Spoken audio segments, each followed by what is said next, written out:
Salut, c'est l'infirmière. Et elle n'est pas vaccinée, l'infirmière. Donc là, vaccin obligatoire, on nous enlève notre salaire et il y en a même qui ont proposé des peines de prison si on se fait pas vacciner.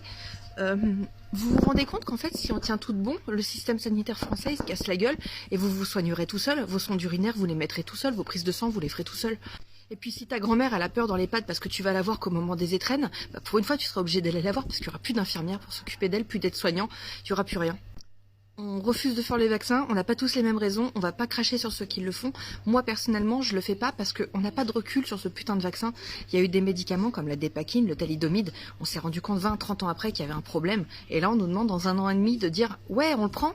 Donc là clairement moi le vaccin, je le ferai pas, tant pis. Vous vous soignerez tout seul, moi je rends ma blouse, j'en ai ras-le-bol. Et vous savez quoi, là c'est terminé. Renseignez-vous sur l'expérience de Milgram en sociologie. L'obéissance à l'autorité, vous allez apprendre plein de trucs. Allez, salut. Pensez ce que vous voulez. Aujourd'hui c'est une aide-soignante en détresse qui vous parle. Belle annonce du président, hein. Qu'allons-nous faire? Voilà. Moi, à part avoir une gorge nouée et des larmes, je sais pas ce que ma vie va être demain. Vous aurez compris, je suis pas vaccinée. Je compte pas le faire. Merci à cette belle dictature qui s'installe. Alors, comme beaucoup de soignants depuis hier soir, je réfléchis beaucoup. Je suis infirmière, je suis pas vaccinée, je travaille de nuit. Là, je devrais aller me coucher, mais j'y arrive pas en fait, parce que je suis en colère. En colère contre l'annonce du président, parce que finalement, on vous dit pas tout. On est beaucoup jugés aussi en tant que soignants, comme quoi c'est nous qu'allons pouvoir contaminer des patients. Il y a quelque chose qu'on vous a pas dit à BFM TV, quand on a été obligés, sur la deuxième vague, je dirais plutôt, la première vague non, mais la deuxième vague, on nous a obligés à aller travailler, même en étant Covid positif. Là, ça dérangeait personne qu'on contamine les gens, en fait, parce qu'il manquait tellement de soignants. Nous avons été travailler Covid positif pour certains. Moi, je suis pas vaccinée, j'ai encore pas eu le Covid, pourtant j'ai fait des secteurs de réanimation.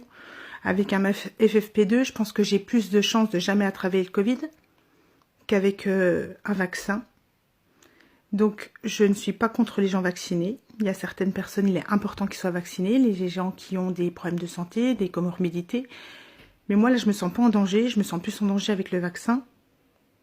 Donc, j'aimerais qu'on respecte nos choix et qu'on nous impose pas un vaccin. Mais je suis tellement en colère, le pays des droits de l'homme. Mais il est où le pays des droits de l'homme?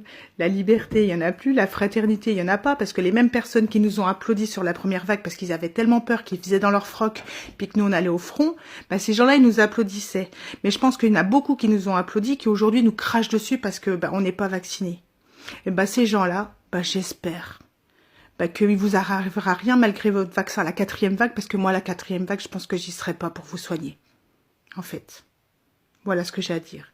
Mais c'est écœurant parce que je pense qu'on est beaucoup à aimer notre métier, puis là, aujourd'hui, on est beaucoup à être écœurés, en fait. Tout ce qui se passe. Aussi bien les moyens, on se plaint de nos moyens depuis des années. Là, même en Covid, Macron, il a encore fermé des lits. Mais c'est pas grave, ça on vous endort, on vous le dit pas. On vous a juste enfermé chez vous, on vous a confiné parce qu'il a continué à fermer des lits, en fait. Mais c'est pas grave, là, il est en train de vous refourguer tous ces vaccins. Pourquoi? Bah pour l'économie, en fait, parce qu'il y a tellement de doses que c'est l'économie. Ah, puis encore une petite chose qui me fait rire, parce que comme je suis infirmière, puis je sais de quoi je parle, il y a des vaccins qui sont obligatoires, puis fiables depuis des années. Je vais vous en citer un, le tétanos. Si vous saviez le nombre de gens qui ne sont pas à jour sur leur vaccin tétanos, qu'on vaccine encore tous les jours, mais là, il n'y a pas besoin de passe sanitaire pour le tétanos. C'est pas grave si le tétanos revient en France. Non, c'est pas grave, parce que ça doit coûter moins cher que de vacciner toute une population presque mondiale avec un vaccin Covid. Vous êtes un de ces héros, pas vrai?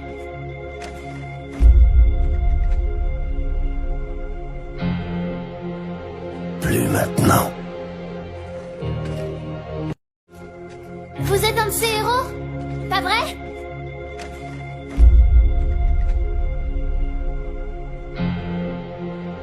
Plus maintenant. Bon, alors devinez qui, à partir du 15 septembre, est au chômage? Bah ouais. forcément, vous l'avez bien compris, je refuse la vaccination obligatoire. Donc, je rends ma blouse à partir du 15 septembre. Alors, je viens vers vous pour déposer mon CV. Je suis quelqu'un de dynamique, attentionné, à l'écoute, pétillante, pleine de vie. Si tu es dans un endroit où il cherche du monde et où la vaccination n'est pas obligatoire, pense à moi à partir du 15 septembre.